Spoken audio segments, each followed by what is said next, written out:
एक समय की बात है, एक पंडित अपनी पत्नी को लेने के लिए ससुराल जा रहा था। तभी उसे रास्ते में एक व्यक्ति मिला। उसने पंडित से पूछा, महाराज कितनी दूर तक जा रहे हैं? पंडित ने कहा कि मैं अपनी पत्नी को ससुराल से लाने जा रहा हूँ। हैरानी से उस व्यक्ति ने पंडित से कहा कि आप पितृपक्ष में पत्नी को लेने के लिए जा रहे हैं। क्या आप जानते नहीं हैं कि इस महीने में किसी तरह का शुभ कार्य नहीं किया जाता? पंडित ने तपाक से कहा, अरे मैं ब्राह्मण हूं, मुझ पर ये सारे नियम लागू बिल्कुल भी नहीं होते। उस व्यक्ति को पंडित के मुंह से ऐसी बातें सुनकर बड़ा अजीब लगा, लेकिन वो कर भी क्या सकता था। वो चुपचाप वहां से निकल गया।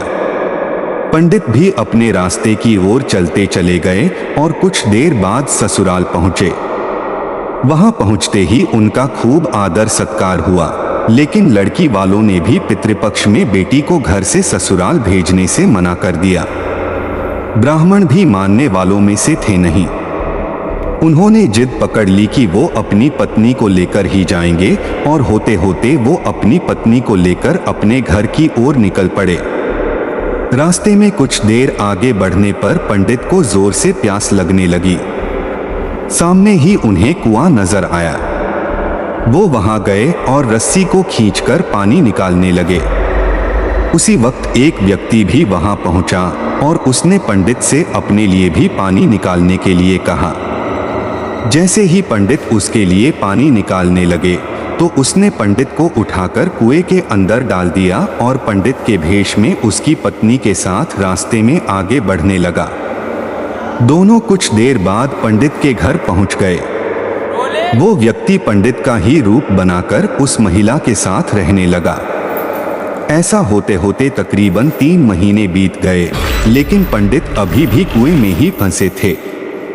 कुछ दिनों बाद उसी कुएं के पास से एक व्यक्ति अपनी बैल लेकर गुजर रहा था।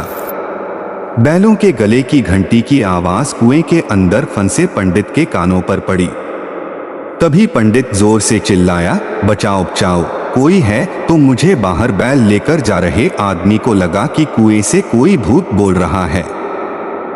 फिर भी वो हिम्मत करके कुएं के पास गया और पूछा, कौन हो तुम? पंडित ने कुएं के अंदर से ही उस व्यक्ति को अपने साथ हुई पूरी घटना के बारे में बता दिया। सब कुछ सुनकर उस इंसान का दिल भर आया और पंडित को कुएं से बाहर निकाल लिया।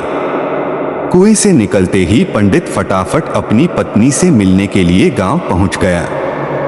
वहां जाते ही उसे पता चला कि उसी के भेष का एक इंसान गांव में रह रहा है। पंडित ने अपने पिता को बताया कि मैं आपका असली बेटा हूं। इसने मुझे कुएं में धक्का मार दिया था और मेरा रूप लेकर यहां आ गया है। यही बात पंडित पूरे गांव वालों को बोलने लगा, लेकिन किसी ने उसकी बात पर भरोसा नहीं किया। बात इतनी बढ़ी कि राजा के पास तक पहुंच गई। राजा ने पूरा मामला सुनने के बाद एक बड़ा सा चबूतरा बनवाकर पूरे राज्य के लोगों को बुलाया। साथ ही एक लोटा भी वहां रख दिया। जब सभी लोग वहां पहुंच गए तो राजा ने दोनों से पूछा, तुम में से असली पंडित कौन है? जवाब में दोनों ने कहा, मैं असली हूं, मैं असली हूं। इस बात को सुनते ही राजा ने कहा कि जो भी जल्दी से इस लोटे में घुसकर बाहर निकलेगा, उसी को मैं असली पंडित घोषित कर दूंगा। इतना सुनने पर झट से एक पंडित लोटे के अंदर घुस गया। इतने में राजा ने लोटे का ढक्कन तेजी से बंद कर दिया। लोटे के अंदर बंद होते ही वो चिल्लाने लगा कि राजा मुझे माफ कर दो, मैं आगे से ऐसा कुछ नहीं करूंगा। इतना सब देखकर लोग समझ गए कि असली पंडित कौन है।